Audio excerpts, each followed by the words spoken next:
Kita semua pasti tahu bahwa saat kemerdekaan Indonesia di awalnya, laut-laut di antara pulau-pulau di Indonesia bukanlah milik Indonesia. Perdana Menteri Juanda yang kala itu menjabat dan Menteri Chairul Saleh merasa janggal dan menyatakan hal ini tidak benar. Kemudian, seorang pemuda berusia 20 tahunan bernama Mohtar Kusuma Atmadja diminta bantuannya oleh Menteri Chairul Saleh. Dengan ketekunan dan studi mendalam dari sejarah dunia selama bertahun-tahun, Indonesia akhirnya mengklaim laut di antara pulau-pulau Indonesia adalah milik Indonesia. Klaim laut itu begitu melegenda. Itulah yang kita kenal dengan nama Deklarasi Juanda pada tahun 1957. Seluruh dunia geger, dunia menentangnya dengan tidak ada yang menyetujuinya. Indonesia tidak tinggal diam dan terus mencoba meyakinkan dunia. Hingga tahun 70-an akhir dan tahun 80-an awal, Indonesia terus berjuang dengan gigih melalui diplomasi oleh Mohtar Kusuma Atmadja di konferensi PBB tentang hukum laut. Puncaknya adalah negosiasi Mohtar Kusuma Atmadja yang kala itu menjabat Menteri Luar Negeri Indonesia dengan State Secretary Amerika George Shultz. Dengan kelihayan seorang Mohtar, akhirnya dunia menyetujui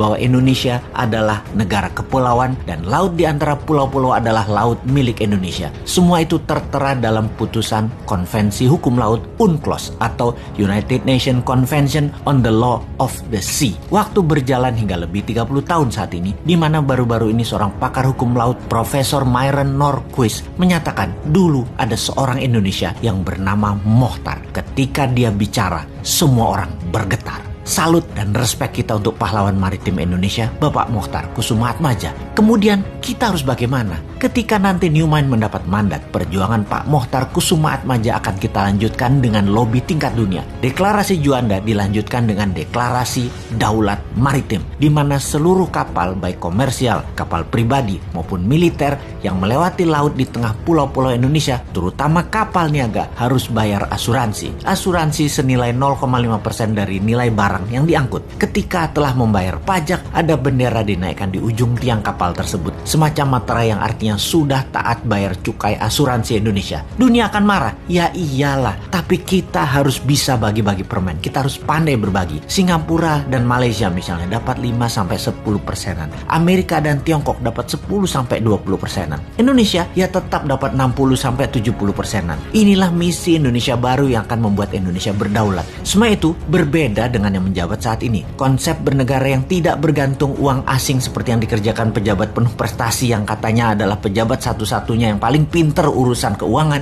yang satunya lagi di sisi seberang adalah senang dengan FDI atau Foreign Direct Investment. Mau yang miring ke asing IMF dan Amerika maupun yang miring ke Tiongkok, keduanya saat ini membuat Indonesia tidak akan pernah menjadi negara berdaulat. Strategi keduanya itu akan hanya membuat Indonesia terjebak menjadi negara tengah atau middle country selamanya, selama mereka menjabat dan selama mereka berkuasa. Kasih deh 2 kali masa jabatan lagi, perpanjang hingga jabatan ketiga dan jabatan keempat sampai 2034. Tetap Indonesia akan gini-gini aja. GDP per kapitanya paling mentok dari 3.900 saat ini, paling naik hanya paling ke 5.000-an selama 13 tahun ke depan. Terjebak di tengah plus masih terus terpesona dengan asing. Untuk itu Indonesia harus berubah, harus berani, harus kompak, harus satu visi, satu misi, yaitu membuat Indonesia berdaulat. Salah satunya kedaulatan laut beserta kemanfaatan laut serta isinya. Selama ini iya, wilayah itu wilayah Indonesia. Kita sekarang minta lebih lagi karena kita mengurusi kerusakan lingkungan laut akibat 100.000 kapal asing melewati perairan Indonesia tanpa kita dapat benefit apapun, terutama benefit finansial. Kita tekor. Sahabat muda, zaman berubah cepat. Indonesia harus lebih dihargai. Pak Mohtar adalah pahlawan maritim Indonesia